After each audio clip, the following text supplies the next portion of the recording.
আসসালামু আলাইকুম viewers, happy learning school and কলেজে আপনাকে আবারও স্বাগতম। তো টিউটোরিয়ালের এই পর্যায়ে আমি আলোচনা করব ইতিহাস ও সামাজিক বিজ্ঞানের যে পার্ট 2টা বলছিলাম আমি, যে দ্বিতীয় লেকচারে যে কথাটা বলছিলাম, তো এটা আর কি।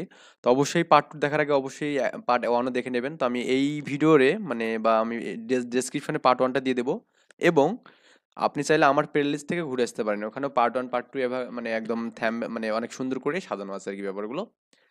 তো আমাদের পার্ট ওয়ানে আমরা আলোচনা করছিলাম এখানে যে 2 নম্বর কাজটা আলোচনা করছিলাম এখানে। ওকে, প্রাকৃতিক ও সামাজিক উন্নয়নের জন্য আমাদের যে কাজটা ছিল আর কি।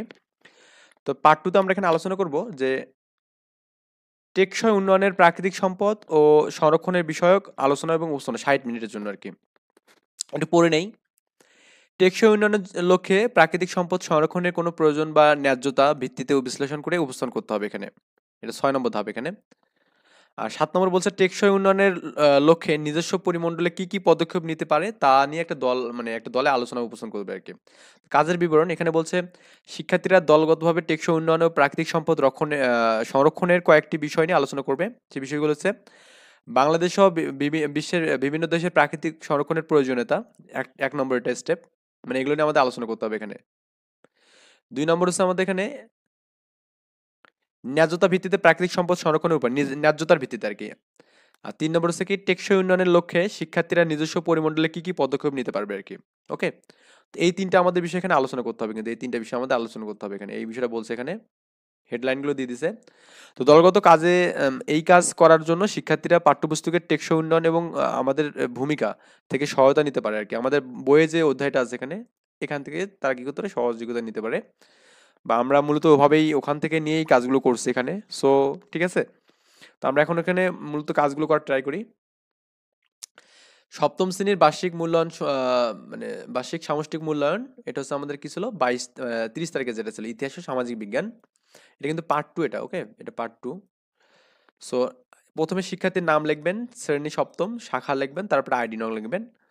প্রথম নিয়ে আলোচনা করেছে বাংলাদেশ সহ বিশ্বের বিভিন্ন দেশ প্রাকৃতিক সম্পদ সংরক্ষণের প্রয়োজনীয়তা। মানে প্রথম যে আমাদের এটা ছিল আর কি, এই যে এটা আর কি, এই যেখানে এটা। ওকে,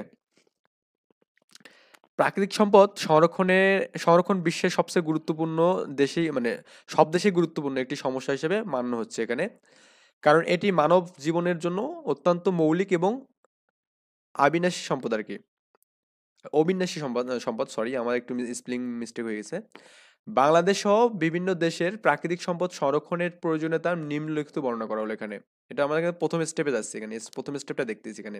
তুমি এটা কালার করে দিই এখানে, আমি প্রথম স্টেপটা যেটা ছিল এখানে এটা কালার করে দিলাম। ওকে, তো 1 নম্বর যেটা ছিল সেটা হচ্ছে আমাদের ছিল এখানে যে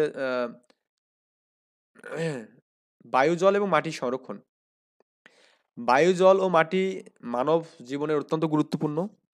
বৃষ্টির জন্য উপযুক্ত বন্যা এবং জলের জন্য উপযোগী নির্বাচন করা, বায়ু দূষণ মিটমাইজ করা আর কি।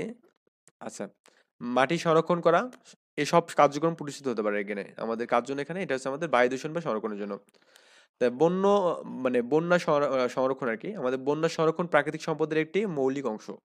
বন্যার অভ্যন্তরে বৃহত্তর ও ছোট জীববৈচিত্র্য রয়েছে এবং এটি জীবন সংক্রান্ত অনেক উপকার আসে আর কি। তো এটা আমাদের এখানে এভাবে দিতে হবে এখানে প্রত্যেকটা হেডলাইন। তারপরে হচ্ছে জীবন বৈচিত্র্য সংরক্ষণ, বিশ্ব সমৃদ্ধ অর্জন করতে জীবন বৈচিত্র্য সংরক্ষণ অত্যন্ত গুরুত্বপূর্ণ। এটি বিভিন্ন জীব বৈচিত্র্য সংরক্ষণ অধিদপ্তরের মাধ্যমে এবং বন্যা অস্ত্রপত্রের মাধ্যমে আমাদের কি করতে হতে পারে এখানে, এটা ঠিক আছে।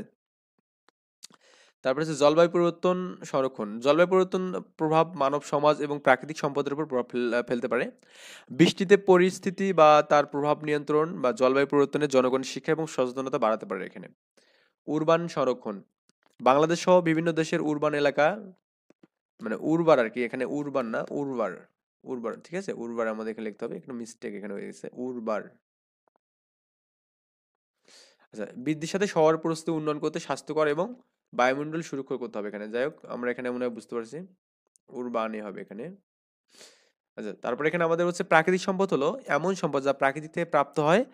এগুলোর মধ্যে রয়েছে মাটি, পানি, খনিজ, বৈচিত্র্য, জীব বৈচিত্র্য, আবহাওয়া ইত্যাদি।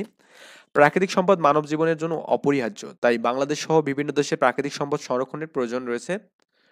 প্রাকৃতিক সম্পদ সংরক্ষণের মাধ্যমে আমরা নিম্নলিখিত সুফলগুলো পেতে পারি। কি কি? প্রাকৃতিক ভারসাম্য মানে পরিবেশের ভারসাম্য রক্ষা হবে, জলবায়ু পরিবর্তন রোধ হবে, মানব জীবনের জন্য ঝুঁকি কমবে, অর্থনৈতিক উন্নয়ন হবে আর কি। তারপরে যে স্টেপটা আমাদের ছিল এখানে, সেই স্টেপটা ছিল এখানে যে ন্যায্য ভিত্তিতে প্রাকৃতিক সম্পদ সংরক্ষণের উপায়। ওকে, 2 নম্বরে যেটা ছিল আর কি এখানে, ন্যায্য ভিত্তিতে। আচ্ছা, ন্যায্য ভিত্তিতে প্রাকৃতিক সম্পদ সংরক্ষণ হওয়ার জন্য এবং জন্য বিশ্ববিদ্যালয়, শিক্ষক প্রতিষ্ঠান, সরকার এবং সমাজ সকলের শাখার সহযোগিতা একটু মানে সম্ভাবনা বাড়ানো যেতে পারে। মানে এখানে আছে জন্য, এখানে আমাদের এবংটা এখানে হবে না, আমি জাস্ট যেগুলো হবে না সেগুলো একটু মানে মিস্টেক হয়েছে। জন্য বিশ্ববিদ্যালয় শ্রেণী শিক্ষক এখানে হবে, হ্যাঁ এটা হচ্ছে শ্রেণী, এটা হবে শ্রেণী শিক্ষক হবে এখানে, হ্যাঁ শ্রেণী শিক্ষক লিখে নেবেন একটু, শ্রেণী শিক্ষক।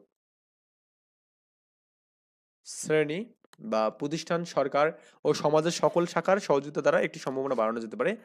ন্যায্যতা মূলত প্রাকৃতিক সম্পদ সংরক্ষণের উপায়গুলো নিম্নলিখিত এখানে করতে হবে। আচ্ছা, 1 নম্বর হচ্ছে আমাদের এখানে বলছে কি আইন প্রণয়ন করা, কি আইন বিধি মানে একটা ব্যবস্থাপনা আছে এখানে, আইন ও বিধির প্রয়োজনীয়তা। প্রাকৃতিক সম্পদ সংরক্ষণে জনগণের সাথে বিনম্রভাবে আইন এবং বিধির মাধ্যমে কাজ করা গুরুত্বপূর্ণ। সম্পদ সংরক্ষণ সম্পর্কে কোনো নিয়ম বা বিধির উপর কোনো মৌলিকভাবে ভিত্তি করা তৈরি করা, যা সঠিক পালন করা মানে গুরুত্বপূর্ণ, তা সঠিকভাবে পালন করাকেই গুরুত্বপূর্ণ এখানে। যাই হোক, এখানে আমাদের কিছু কিছু মিস্টেক হচ্ছে, সেটা হচ্ছে আমাদের কোনো তো এখানে ও হবে না আর এখানে, ঠিক আছে। প্রাকৃতিক সম্পদ সংরক্ষণে জনগণের সাথে বিনম্রভাবে আইন ও বিধির মাধ্যমে কাজ করা গুরুত্বপূর্ণ। সম্পদ সংরক্ষণ সম্পর্কে কোনো নিয়ম এবং বিধির ওপর মৌলিকভাবে ভিত্তি তৈরি করা, তা সঠিকভাবে পালন করা গুরুত্বপূর্ণ। ওকে, যেগুলো ভুল হচ্ছে আমি সেগুলো একটু মানে মিস্টেক করেছি, ওগুলো লিখবেন না আর কি। তারপর এখানে বলছে যে বৈশ্বিক সহযোগিতা আর কি। প্রাকৃতিক প্রাকৃতিক সম্পদ সংরক্ষণের জন্য বৈশ্বিক সহযোগিতা অত্যন্ত গুরুত্বপূর্ণ। বিভিন্ন দেশের মধ্যে তথ্য এবং অভিজ্ঞতার আদান প্রদান করা, একে অপরের সাথে শেয়ার করা প্রয়োজন। ওকে, তারপর হচ্ছে প্রজন্মের জন্য বিদ্যমান হওয়া আর কি। প্রাকৃতিক সম্পদ সংরক্ষণের জন্য প্রজন্মের উপযোগী বিদ্যমান থাকা গুরুত্বপূর্ণ। বৈশ্বিক পরিবর্তনের ধারা, নতুন এবং উন্নয়ন প্রযুক্তি, বিজ্ঞান গবেষণা, শিক্ষার মাধ্যমে মানুষের সচেতনতা বাড়ানো উচিত। তারপর হচ্ছে 4 নম্বর বলছেন সম্পদের বৃদ্ধির সাথে সামাজিক অবদান আর কি। সমাজের মধ্যে প্রাকৃতিক সম্পদ সংরক্ষণের জন্য জনগণের প্রতিটি ব্যক্তির মতামত, সাহায্য এবং সহযোগিতা অবদান গুরুত্বপূর্ণ। তারপর বলছে ন্যায্যতা এবং সহযোগিতা। সম্পদ সংরক্ষণে ন্যায্যতা এবং সহযোগিতা গুরুত্বপূর্ণ ভূমিকা পালন করতে পারে। ধারাবাহিক ন্যায্যতা এবং সহযোগিতার মাধ্যমে প্রাকৃতিক সম্পদ সংরক্ষণের সমস্যার সমাধান আর কি। তো এরপরে আমাদের এখানে 3 নম্বর যে স্টেপটা ছিল এখানে, সেটা ছিল এরকম যে শিক্ষার্থীরা টেকসই উন্নয়নের জন্য নিজস্ব পরিমণ্ডল নিম্নলিখিত মানে পদক্ষেপ নিতে পারে আর কি, এটা আর কি এখানে। তো এখানে হচ্ছে শিক্ষার প্রশিক্ষণ আর কি। শিক্ষার্থীরা উন্নয়নের লক্ষ্যে তাদের শিক্ষা প্রশিক্ষণ বাড়াতে পারে। বিদ্যালয়ের বাইরে অভিজ্ঞতা অর্জন এবং প্রস্তুতির জন্য অন্যান্য উৎসব এবং শিক্ষার্থী সম্মেলনে অংশগ্রহণ করতে পারে। ক্ষুদ্র উদ্যোগ এবং উদ্ভাবনা। শিক্ষার্থীরা নিজস্ব পরিমণ্ডলে ক্ষুদ্র উদ্যোগ এবং উদ্ভাবনা শুরু করতে পারে, যা উন্নত তাদের প্রতিষ্ঠানগুলো উন্নয়নে সাহায্য করতে পারে এখানে। তারপর এখানে 3 নম্বর কি বলছে এখানে, তাদের অধ্যয়ন আসরে লোকাল সমস্যার সমাধান আর কি।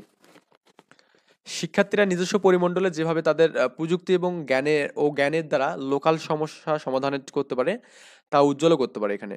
এটি সামাজিক অংশগুলির জন্য প্রযুক্তি এবং বৈজ্ঞানিক উদ্ভাবনের মাধ্যমে হতে পারে, যা লোকাল জনগণ উন্নতি এবং উন্নতি সাধনে সাহায্য করবে। তারপরে হচ্ছে সম্প্রদায়ের সক্রিয়তাভাবে অংশ নেওয়া। শিক্ষার্থীরা তাদের সম্প্রদায় সক্রিয়ভাবে অংশ নিতে পারে, সেটির মাধ্যমে পরিমণ্ডল প্রকাশ এবং পরিসংখ্যা ও সমস্যা সমাধানে যোগদান করতে পারে।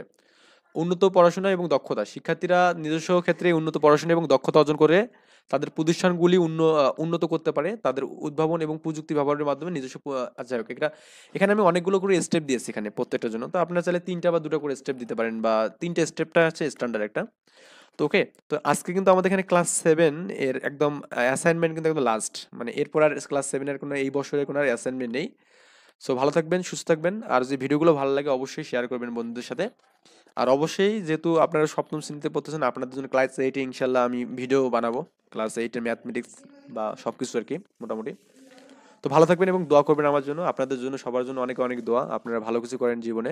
ওকে, আল্লাহ হাফেজ, আসসালামু আলাইকুম।